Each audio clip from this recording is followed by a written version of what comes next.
بسم الله الرحمن الرحيم. النهاردة هنتكلم عن موضوع جديد، ازاي نتجنب زيادة الوزن في فترة العيد. ان شاء الله العيد قرب، كل سنة وحضراتكم طيبين. والمفروض ان احنا ناخد بالنا ان وزننا ما يزيدش في الفترة بتاعة العيد، لان ده بيحصل كتير بشكل خاطئ معانا.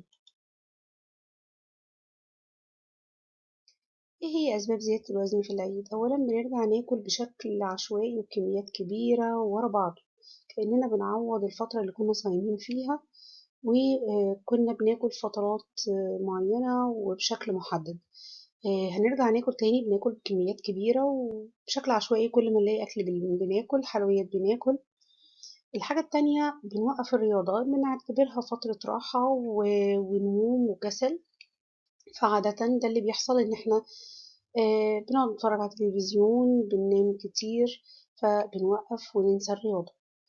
أو بنكتر من الحلويات والسكريات، وده بيحصل في فترة عيد الفطر، من البسكوت والكحك والحاجات دي.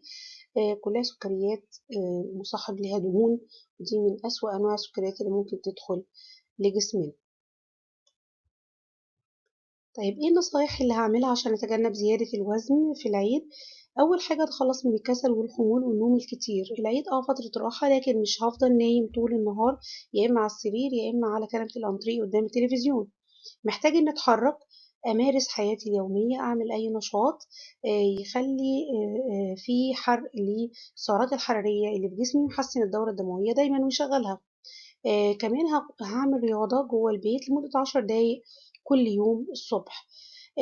الرياضة في برامج موجودة كتير على ال الابس الموجودة، ممكن تساعدني في ان انا اعمل رياضة. اولا بتشرح لي البرنامج الرياضي اللي همشي عليه، بتحدد لي الجدول ده وجدول زمني، وكمان بتديني شرح للتمرين، يعني كل تمرين على حدة، وبتديني زي تايمر بيحسب لي الوقت بالظبط للتمرين اللي انا بعمله بعدات معينة.